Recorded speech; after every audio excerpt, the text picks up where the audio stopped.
철학이라고 하면 좀 어렵다 생각하는데 철학은 별거 아닙니다. 철학은 사람이 뭐냐, 사람이 누구냐, 뭐 이런 걸 자기 생각, 논리적으로 펼쳐나가는 학문이고요. 그거보다 조금 고등에 조금 높은 위치에 있는 게 예술입니다. 미술, 음악, 이런 것들이죠. 그리고 예술보다 한 차원 더 높은 신이 누구냐? 이걸 규명하는 학문을 신학, 그렇게 말합니다. 그러니까 신학, 예술, 철학, 뭐 이렇게 되어 있다. 보통 뭐 그런 것에 많은 분들이 공감합니다. 오늘 우리는 좀 철학적인 질문, 사람이 누구냐? 요건 좀 막연해요, 그렇죠? 그래서 너는 누구냐? 당신은 누구예요? 이렇게 물어도 좋을 것 같고요. 좀 더 가깝게 물어볼까요? 난 도대체 누구냐? 이 질문을 가지고 우리 오늘 말씀을 나눠보죠. 많은 사람들이 이런 질문에 이미 대답을 했습니다. 유대인 랍비 중에 유명한 야콥 베헤멜이라고 하는 그 랍비는 인간의 성품을 동물로 비유를 했습니다. 인간은 누구냐? 늑대처럼 아주 야비하고 비열하고 여우처럼 교활하며 개처럼 먹을 것 탐하는 것에 일절 양보 없이 으르렁거리고 곰처럼 미련해서 자기가 얼마나 부끄러운 짓을 하고 사는지도 모르며 마지막 표범처럼 다른 사람의 마음을 그 날카로운 손톱으로 핥히고 잽싸게 내빼는 존재. 이게 야콥 베헤멜이라고 하는 랍비가 이야기한 인간에 대한 정의입니다. 18세기 계몽주의 영국의 철학자죠, 잔-자크 루소는 인간은 끊임없이 무언가 허망한 것을 뒤쫓고 있는 존재다, 뭐 이렇게 얘기를 합니다. 그래서 10대에는 과자를 뒤쫓고, 20대에는 사랑하는 연인을 뒤쫓고, 30대에는 야망을 뒤쫓고, 40대에는 탐욕을 뒤쫓고, 50대에는 욕심에 따라 살고, 60대에는 명예에 따라 살려고 하는 존재, 실체가 없는 그림자의 인생을 거는 존재가 인간이다. 이게 잔-자크 루소가 이야기한 인간에 대한 정의입니다. 화학 선생님 혹시 계십니까? 화학을 전공하신 분들, 화학을 공부한 분들이 인간을 규명하면 아마 정량 분석을 통해서 이렇게 할 겁니다. 인간은 뭐냐? 57%의 산소, 30%의 탄소, 그리고 9%의 수소, 나머지 4%는 뭐냐? 망간, 마그네슘, 칼슘, 인, 철, 구리, 사람 몸에 비소까지 있답니다. 이런 한 20여 가지의 원소로 된 물질이 인간이다. 그럼 그 물질 모아놓으면 인간이 됩니까? 그렇진 않은 것 같아요. 유물론을 주장하고 있는 공산주의자들은 인간은 뭐냐? 10갤론의 물, 몇 가치의 성량을 만들 수 있는 인, 마그네슘 약간, 석회질 약간. 인간을 물질로 구분하면 이 정도밖에 안 되는 아주 가치 없는, 그거 팔아와야 한 10달러, 20달러 받을까 말까 한 존재. 인간이다. 여러분 그렇습니까? 여러분의 가치가 10달러, 20달러 지불할 수 있을 만한 그런 존재에 불과합니까? 그럼 성경은 인간을 어떻게 규정하나? 성경은 우리에게 너는 누구다 라고 말하는 게 있을 텐데 성경은 우리에게 어떻게 말하고 있을까요? 네, 오늘 신명기 26장 18절 19절에서 특별히 18절에서 김종환을 향해서 그리고 여러분을 향해서 말씀하십니다.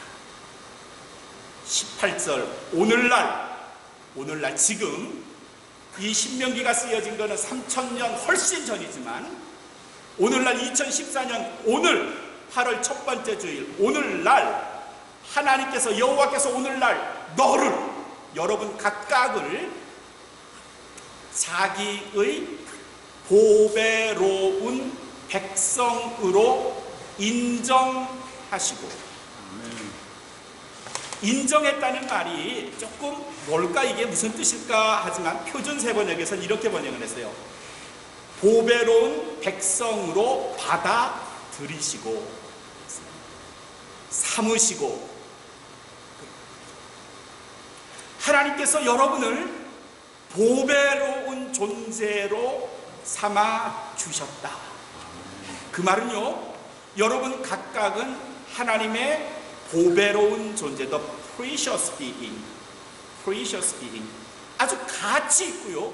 그 값을 따져서 말한다면은 어떻게 계산이 불가능한 만큼, 공산주 유물론에 따라 인간의 10달러, 20달러의 가치, 아니요, 그것과는 비교할 수 없는 무엇인가 있는 보배로운 존재. 이걸 영어 성경 NIV에서는 the treasured possession, 아주 보물 같은 하나님의 귀속물이다 하는 뜻이죠.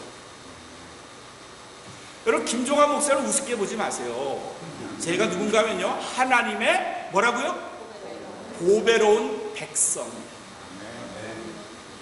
여러분과 한 방에서 함께 살고 있는 배우자, 때론 뭐 탓하기도 하고 야단도 치고 잔소리도 하고 못 살게도 하고, 저런 마누라 저런 남편 뭐 이렇게 말할 수 있을지 몰라도요, 하나님은 그 사람, 당신이 하찮게 보는 그를 향하여 너는 나의 보배로운 백성이라 이렇게 말씀하신다는 거예요. 내가 가치 없고 나보다 무식하고 못 배우고 나보다 사회적으로 질이 낮다고 생각하는 이 지역에 사는 타민족 어떤 사람을 향해서 나는 그를 하찮게 말하고 욕하기도 하고 우습게 굴고 얘, 걔, 쟤, 그 녀석 이렇게도 말하지만, 하나님은 그를 향하여서조차 너는 나의 보배로운 존재, You are my precious being, 그렇게 말씀하십니다. 사랑하는 성도 여러분, 자신의 가치를 좀 높이세요. 자존심을 좀 가지세요. 내가 누구냐? 나는 하나님의 보배로운 존재다라고 생각을 하시기를 주님의 이름으로 축원합니다. 여러분은 보배로운 분이에요. 여러분, 세상에 누구도 여러분을 우습게 알거나 멸시하거나 가치 없다고 look down해서 말할 수 없는 아주 보배로운 존재라는 거예요. 그렇다면 보배롭다는 것에 뭔가 근거가, 이유가 있어야 되겠죠. 네, 보배로운 데는 이유가 있습니다. 어떤 이유에서 우리가 보배로울까? 창세기, 하나님이 우리를 창조하실 때의 역사, 창세기 1장 26절과 27절에 하나님이 우리를 만드실 때 하나님은 이렇게 의논하십니다. 우리가 가장 보배로운 누군가를 만들어야 되는데 그를 어떻게 만들까 했더니 나온 대답이 뭔가 하면 그를 우리의 이미지, 형상대로 만들자. 그래서 1장 27절에는 In the image of God, 하나님의 형상 안에서 He created them. 하나님께서 아담과 하와를 그들의 형상에 따라 창조하셨다. 그런 내용이 나와요. In the image of God, 하나님의 형상대로 우리를 만드셨대요. 여러분을 하나님의 형상대로 만드셨대요. 그래서 우리는 가치 있는 보배로운 사람이에요. 하나님의 형상이라니까, 그럼 하나님이 나처럼 이마가 있고 그 밑에 눈이 있고 코가 있고 입이 있는, 귀가 달린 그런 존재, 그런 형상은 아닌 듯 싶고요. 구약에서 성경 전체에서 우리는 하나님의 형상은 크게 두 가지의 속성으로 우리는 이해를 할 수 있습니다. 하나는 뭔가 하면 하나님의 속성인 사랑이에요. 하나님은 사랑이다 하는 요한 1서 4장에 있는 말씀대로 우리를 하나님께서는 사랑의 속성으로 만드신 거예요. God is love.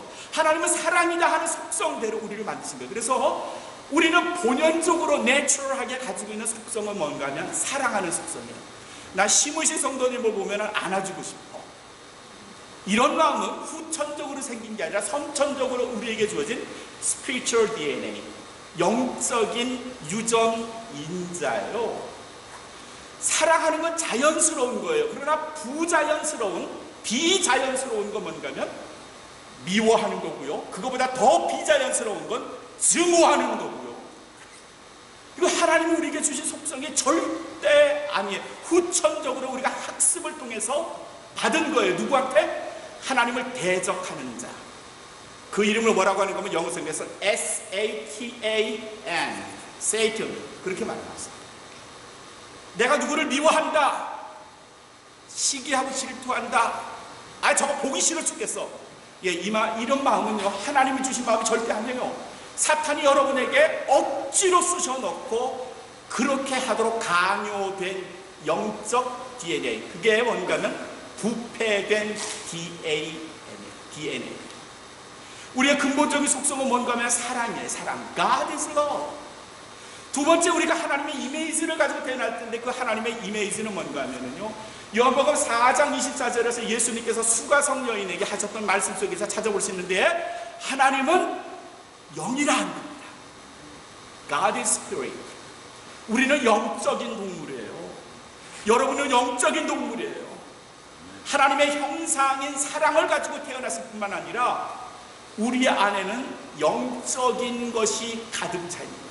저는 영적인 동물입니다. 비록 손과 발, 이런 프레쉬, 살을 가지고 살기는 하지만 저는 분명 영적인 존재.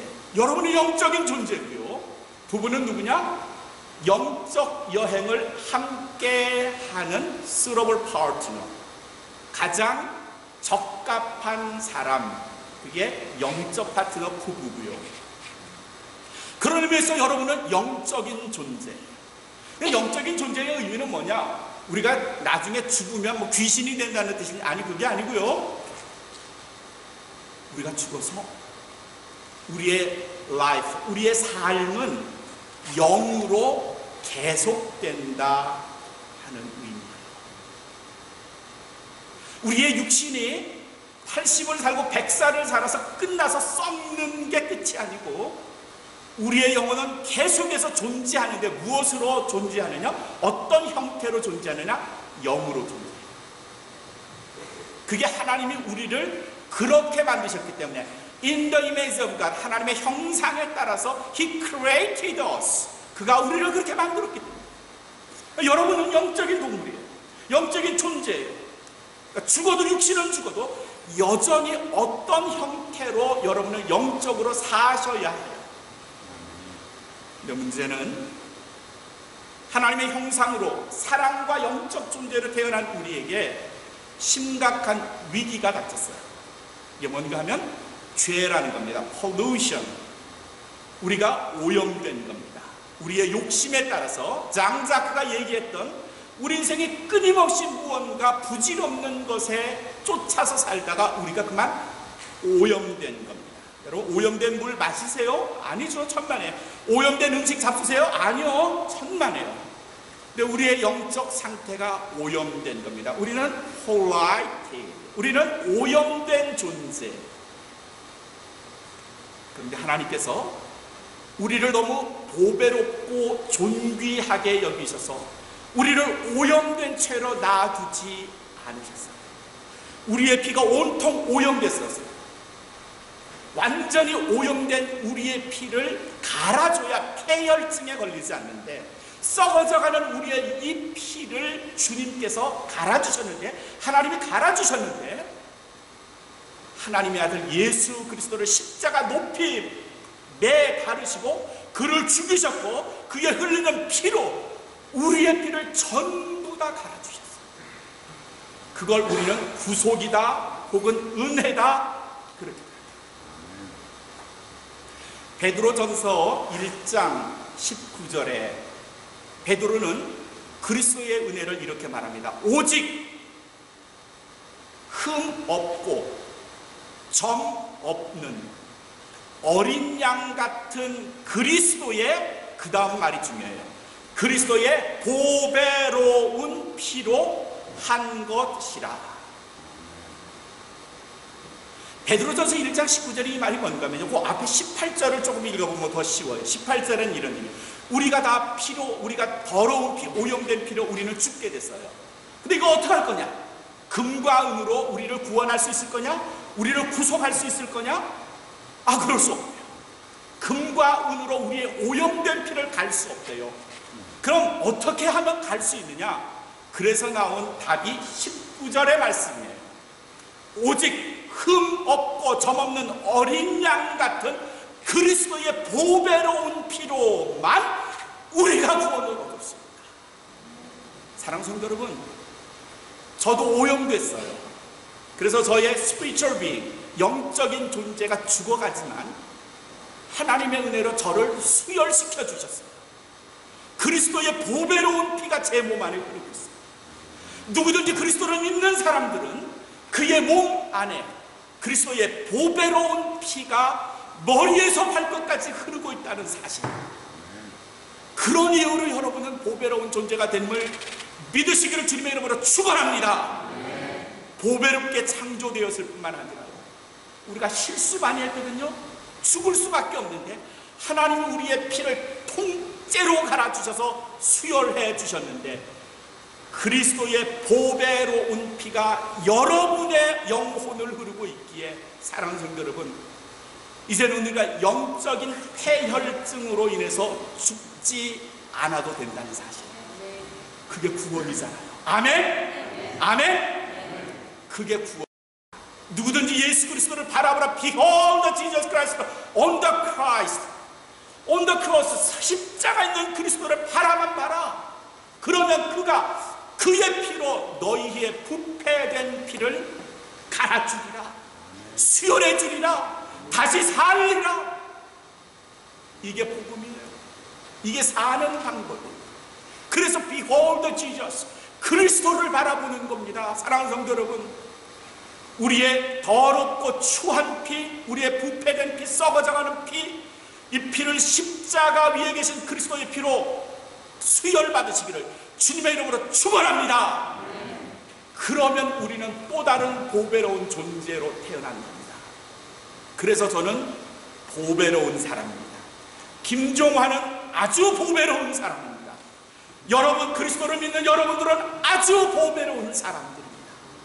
누구도 여러분을 무가치하게 여길 수 없습니다. 누구도 여러분을 무시할 수 없는 귀중한 존재 여러분입니다. 이게 다냐? 아니요, 이게 다가 아니네요.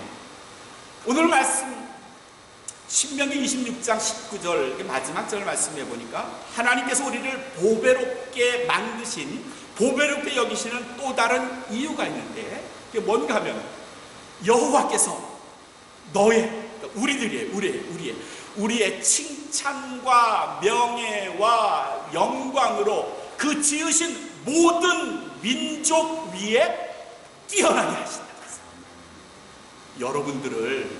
여러분 개인을 우리가 주님으로부터 받는 칭찬과 명예와 영광이 다른 어떤 사람과도 비견할 수 없는 존귀하고 보배로운 것입니다. 주님께서 여러분을 안아주시고 칭찬해주시고 머리를 쓰다듬어 주시는 그 하나님의 격려와 그리스도의 칭찬과 영광이 그 어떤 세상 사람들과 비견할 수 없는 엄청난 것이에요. 그리고 이어지는 그 다음 말씀을 보실까요? 그 말씀하신 대로, 하나님께서 우리에게 말씀하신 대로 너로 내 하나님 여호와의 무엇이 되게 하신다? 성민이 되게 하신다. 거룩한 백성입니다. You will be the holy people. 너희는 거룩한 백성이 될 것이다 라는 말씀이죠. 거룩한 백성, 우리를 보배롭게 만드셨고 그리스도의 피로 가셨을 뿐만 아니라 영적인 존재로 영원히 사는 우리들을 하나님의 거룩한 곳에서 하나님과 함께 영원히 살게 만드셨다. 요한 1서 5장 11절에 요한 사도가 이런 비밀을 우리에게 가르쳐 주십니다. 또 증거는 이것이니, 또 증거, 복음이에요. 또 증거는 이것이니, 그 증거가 뭘까? 하나님이 너희에게 영생을 주셨고, 하나님이 너희에게 영생을 주셨고, 여러분 모두가 영생을 가졌다는 겁니다. Eternal life. You have eternal life by God. 하나님에 의해서 우리는 영원한 생명을 가졌어요. 근데 그 영원한 생명이요, 영원히 살기는 하지만 어디서 어떻게 사느냐가 더 중요하지 않겠습니까? 다른 말로 하면요, 병상에서 온몸 움직이지 못한 채 100년을 살고 1000년을 살면 여러분 그 삶 좋아하세요? 영원히 사는 겁니까? 그것도 사는 건 하지만 그거 괜찮아요? 그거 부러워할 만합니까? 아니요, 그렇지는 않습니다. 영원히 살기는 하지만 어떻게 사느냐도 동시에 중요합니다. 하나님께서 우리에게 영생을 주시기는 했는데 이어지는 요한일서 5장 11절 그 뒤에 말씀은 이 생명은 그 아들에게 있다고 우리에게 가르쳐 주세요. 그 아들은 누구예요? 예수 그리스도. 그 아들 예수 그리스도를 믿기만 하면 우리는 영원한 생명을 그리스도와 함께 누릴 수 있다. 왜 우리가 보배롭냐? 예, 그리스도께서 우리를 보배롭게 하셨기 때문이죠. 가치라는 건요, 내가 그것을 갖기 위해서 얼마만한 노력을 기울였느냐에 따라서 대체로 가치가 평가됩니다. 무슨 말인가 하면요, 카메라가 있어요. 카메라를 제가 사는데 누군가가 카메라를 제가 그냥 1불에 팔았다면 좋은 카메라지만 평소에 마음은 1불짜리로 여겨져요. 그러나 내가 저 카메라를 살기 위해서 한 달 동안 열심히 일해가지고 정말 고대했던 카메라를 샀다. 같이 달라요. 힘이 있는 분들은 그렇죠. 그래요. 공짜 구경 좋아하지만요, 세계적인 음악가가 공짜로 누구의 어떤 극장에서 연주를 하라고 가면요, 별로 가고 싶지 않아요. 공짜니까. 근데 루치아노 파바우지가 돌아가시긴 했지만 그가 온 마음 교회에서 공연을 하는데 100불짜리다 그러면요, 웬만하면 가려고 그럴걸요. 일생에 한번 파발로티의 라이브 공연을 보겠다고 생각을 하면 100불 줘요. 그리고 그 공연의 가치를 그만큼 갖는 겁니다. 우리가 왜 보배로운 존재냐? 하나님께서 그의 아들 예수 그리스도의 죽음을 통해서 우리를 살리셨기에 하나님 입장에서 우리는 아들의 죽음을 통해서 구원한 우리들이 더없이 보배로운 거예요. 여러분들의 한 사람 한 사람이 하나님 입장에선 세상 무엇과도 바꿀 수 없는 보배로운 존재라는 것입니다. 사랑하는 성도 여러분, 여러분의 가치를 높이십시오. 여러분이 얼마나 귀중한 존재라는 사실을 인정하시고요, 여러분 스스로를 하찮게 여기지 마시고요, 그리고 동시에 다른 사람도 하찮게 여기거나 무시하거나 업신여기지 마세요. 왜냐하면요, 하나님은 그 사람조차도, 내가 무시하고 하찮게 여기는 그 존재조차도 하나님은 귀하게 여기시고 보배롭게 여기시고 그 아들의 목숨 값으로 그 사람을 구원해 줍니다.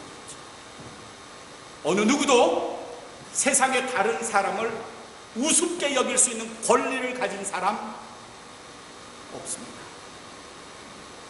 이 땅에 존재하는, 이 안에 존재하는 어떤 사람도 누구로부터 무시를 당하고 업신여길 만큼 하찮은 사람, 보배로운 존재, 존귀한 존재입니다. 1992년 10월 13일 한국에서 끔찍한 사고가 났습니다. 당시 20대 중반이었던 김진태라는 청년이 자기 아버지를 공기총으로 쏴 죽였어요. 평소 술만 마시면 거의 짐승처럼 변해서 자기 자식들이나 자기 아내를 흉기까지 들고 폭행하는 아버지의 폭력에 김진태 그 학생은 중학교 때부터 집을 나가기 시작했고요, 형무소를 드나들었고요, 겨우 중학교 검정고시 패스했고요, 가끔씩 집에 들어올 때마다 얼굴이 부어있고 상처투성이고 멍이 든 어머니를 보면서 가슴이 너무 아팠답니다. 그러다가 10월 13일 그날 아버지가 어머니를 폭행하고 있는 장면을 본 겁니다. 손에 잡히는 대로 흉기를 갖고 어머니를 무차별 폭행하는 아버지에게 장롱 속에 숨겨뒀던 공기총을 꺼내가지고 그 자리에서 쏴서 아버지가 죽은 겁니다. 피를 흘려 돌아가신 아버지의 시체를 한강물에 유기했습니다. 그러나 곧 그 시신은 떠올랐고 범인을 잡았습니다. 범인은 아들 김진태. 그 다음에는 1993년 대법원에서까지 사형으로 그의 형기가 결정됐습니다. 이젠 죽었구나 생각을 하고 세상을 비관하고 내 인생은 왜 이 모양인가, 온통 세상을 향한 원망뿐이었던 김진태, 그가 서울구치소에서 수감 생활을 하고 언젠가 내가 마지막 길을 가면서 내 목에 밧줄이 달려 죽겠구나 생각을 했었습니다. 그러다가 그 서울구치소에서 복음을 전하러 온 한 목사님과 만나게 됐습니다. 진태야, 네가 세상에 죄를 지어서 사형을 받고 언젠가 네가 죽을지도 모르겠지만, 그러나 하나님은 너를 사랑하시고 세상은 너의 죄를 용서하지 않을지라도 하나님은 그리스도 그 아들을 통해서 너를 지금도 사랑하시고, 네가 그리스도를 영접하고 그분의 이름을 너의 구세주로 믿기만 하면 너의 죄는 용서되는 거야. 내가 이 땅에서는 사형으로 죽을지라도 너는 하나님의 넓은 품에 안길 수 있어. 이 말을 듣고 별 흥미를 못 느꼈죠. 온통 비관, 원망이 가득했던 김진태 20대 피 끓는 그 청년이 아버지를 죽이고 죽겠구나 생각했던 그 청년에게 무슨 의미가 있겠습니까? 찾아올 때마다 자기를 면회해 주시는 그 목사님의 말씀을 듣기는 하지만 별 반응이 없었습니다. 한 해가 또 흘렀습니다. 1994년 어느 날 꿈을 꿉니다. 자기가 갇힌 철장 문을 열면서 간수가 자기를 데려옵니다. 그리고 나오라는 간수의 말에 따라서 간수의 뒤를 쫓아갑니다. 마지막 사형수가 가는 길, 그린 마일, 그렇게 말하죠. 그 그린 마일을 쫓아갑니다. 앞에 봤던 데 플랫폼이 있고요, 나무로 만든 플랫폼이 있고 그 위에 밧줄, 자기의 목을 다들 자기의 목에 감을 밧줄이 그 위에 있는 걸 봅니다. 아, 저 밧줄에 내 목이 달 거고, 그리고 공중에 대롱대롱 매달려 나는 죽겠구나 하고 그 위에 있는 밧줄을 보고 있는데 갑자기 그 밧줄에 다른 어떤 사람이 매달려 있는 모습을 봅니다. 아니, 저게 누구지? 저게 난가? 그런데 그 매달린 분에게는 손바닥에서 피가 흐르고요, 옆구리에서 피가 흐르고요, 이제까지 보지 못했던 어떤 분인데 그가 돌아가시면서 진태를 향하여 말씀을 하십니다. 진태야, 내가 너를 대신하여 죽노라.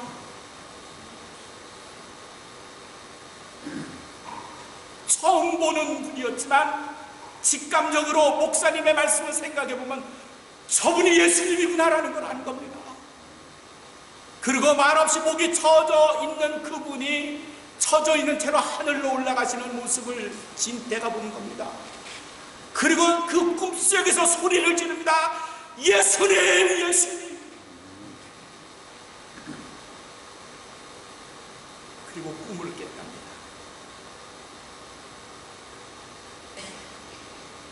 내가 죽어야 할 그 밧줄에 매달려 돌아가신 그 주님, 그가 하신 말씀, 진태야, 내가 너를 대신하여 죽노라.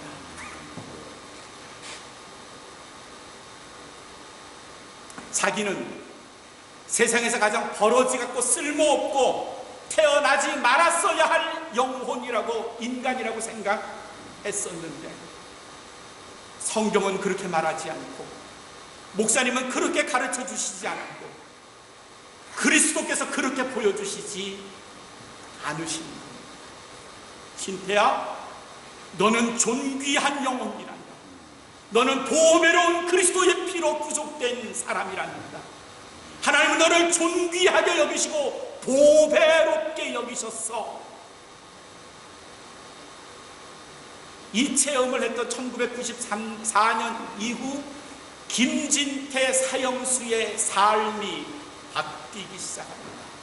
성경을 읽고 그리스도를 알고 그리고 만나는 사람한테, 사형수는 매 3개월마다 방을 옮긴답니다. 3개월마다 찾아가 만나는 새로운 사람들에게 끊임없이 그리스도를 전하는 겁니다. 당신이 무기징역수라고, 당신이 10년 징역을 산다고 걱정하지 마세요. 하나님은 당신을 위해서 죽으셨고요, 존귀한 분이라고 당신을 여기신답니다. 삶을 포기하지 마세요. 낙담하지 마세요. 당신은 보배로운 사람들입니다. 언제 죽을지 모르는 사형수 입장에서 만나는 사람마다 You are so precious being. 너는 참 존귀한 사람입니다. 마침내 하나님께서 2002년 그를 사형수에서 무기징역수로 감형을 시켰어요. 그리고 전도교도소로 옮겼습니다. 그는 그렇게 고백을 합니다. 이 교도소는 나의 선교지입니다. 하나님이 나를 존귀하게 여기신 것처럼 나는 나와 함께 내 공간에서 사는 모든 사람을 귀히 여기고 그를 존중히 여기며 보배로운 존재로 살게 할 겁니다. 사랑하는 성도 여러분, 한 사형인이, 수감수가, 죄인이 같은 감방에 있는 사람조차도 존귀하게 여기고 보배롭게 여기십니다. 여러분 스스로를 어떻게 평가하세요? 여러분과 함께 한 공간에서 사는 여러분의 배우자를, 여러분의 가족을, 그리고 내가 좀 우습게 알아도 될 만한 타민족의 누군가를 내가 얼마나 질시하고 우습게 여기고 가치평가하고 무시하며 살았습니까? 아닙니다. 오늘 신명기는 우리에게 그렇게 가르쳐주지 않습니다. 너는 보배로운 백성이라. 너는 존귀한 자라. 사랑하는 성도 여러분, 여러분의 가치를 높이십시오. 내 몸에는 그리스도의 피가 흐르고요, 날 대신하여 그리스도께서 죽으셨고요, 나는 세상의 가치로는 평가할 수 없는 존귀하고 보배로운 자로 여기셔서 그 모습으로 세상을 향해 당당하게 어깨를 펴시고 많은 사람들에게 나는 하나님의 존귀한 백성이라는 자신감으로 세상을 이기시고 하나님의 은혜와 축복을 받으시고 온마음교회 또 하나님의 자녀가 되시고 주님의 이름으로 축원합니다.